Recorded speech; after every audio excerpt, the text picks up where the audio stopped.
കോട്ടയം നഗരത്തിലേക്ക് നിങ്ങൾ കയറുമ്പോൾ എല്ലാവരെയും ആകർഷിക്കുന്ന ഒന്നാണ് നാഗമ്പടം റെയിൽവേ മേൽപ്പാലം. പണ്ടുകാലം മുതലേ തലയെടുപ്പോടുന്ന ഈ പാലം പുതുക്കി പണിയത് വലിയൊരു സംഭവമായിരുന്നു.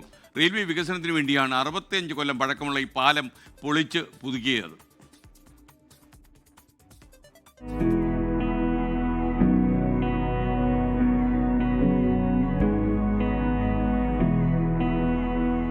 MC റോഡിലൂടെ നാഗമ്പടത്തെത്തിയാൽ ആ മനോഹര പാലം കാണാം. റെയിൽവേക്ക് മുകളിലൂടെ ആർച്ചുകളുള്ള പാലം കോട്ടയം നഗരത്തിലേക്കുള്ള കവാടമായിട്ടാണ് കാണുന്നത്. എന്നാൽ ഈ പാലത്തിനുമുണ്ട് ഒരു കഥ.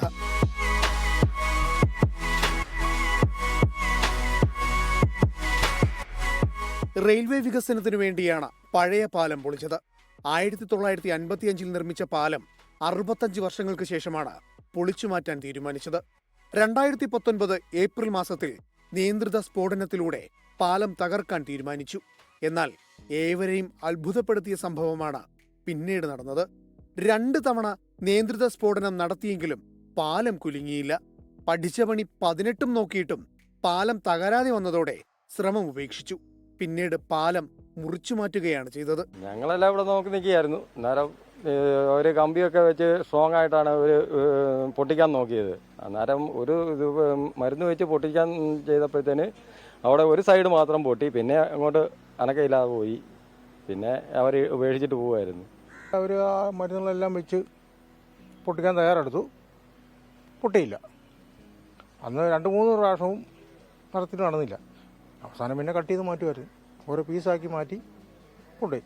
പുതിയ പാലം വന്നപ്പോൾ ആളുകളുടെ പ്രധാന ആവശ്യം പഴയ പാലം പോലെ തന്നെ ഒരെണ്ണം വേണമെന്നായിരുന്നു. എന്തായാലും നാട്ടുകാരുടെയും ജനപ്രതിനിധികളുടെയും ആവശ്യം റെയിൽവേ അതുപോലെ കേട്ടു. പഴയ കാലത്തെ ഓർമ്മപ്പെടുത്തുന്ന രീതിയിൽ അന്ന് തന്നെ പുതിയ പാലവും പണിതു. കോട്ടയത്തിൻ്റെ ഒരു വലിയ മുഖ കവാടമായി ഇന്ന് പുതിയ പാലം മാറിയിരിക്കുന്നു. അതുപോലെ തന്നെ കോട്ടയത്തിൻ്റെ ഒരു ഒരു വികസനം, ആ കോട്ടയത്തിൻ്റെ വികസനം, ആ പാലത്തിലൂടെ കടന്നു പോകുമ്പോൾ നമുക്കറിയാം കോട്ടയം എന്തോ വലിയൊരു വികസിച്ച ഒരു പ്രദേശമായി മാറുന്നു ആ പാലത്തിലൂടെ കടന്നു പോകുമ്പോൾ. പുതിയ പാലത്തിന്റെ സന്തോഷം എല്ലാവർക്കും ഉണ്ടെങ്കിലും ഇപ്പോൾ അല്പം ദുഃഖവുമുണ്ട്. കാരണം പാലത്തിലെ കുണ്ടും കുഴിയും കോട്ടയത്തുകാർക്ക് അതുപോലെ ബുദ്ധിമുട്ടുണ്ടാക്കുന്നുണ്ട്. പഴയ പാലത്തിന്റെ പ്രൗഢി പുതിയ പാലത്തിനുണ്ടോ എന്ന് ചോദിച്ചാൽ 2 അഭിപ്രായമാണ് കോട്ടയംകാർക്ക്. എന്തായാലും പഴയ പാലത്തിന്റെ രീതിയിൽ പുതിയ പാലം പണിതത് സന്തോഷവും നൽകുന്നുണ്ട്.